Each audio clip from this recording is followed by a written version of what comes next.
कर लेगे आगे सुनायरावा हो भरती पटनावा में आके मुलाकात कर लेगे आगे चली जाइबौ छोड़ी के दुनिया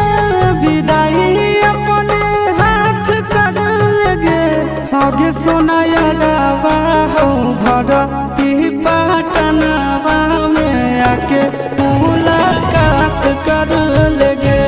आगे सुनाया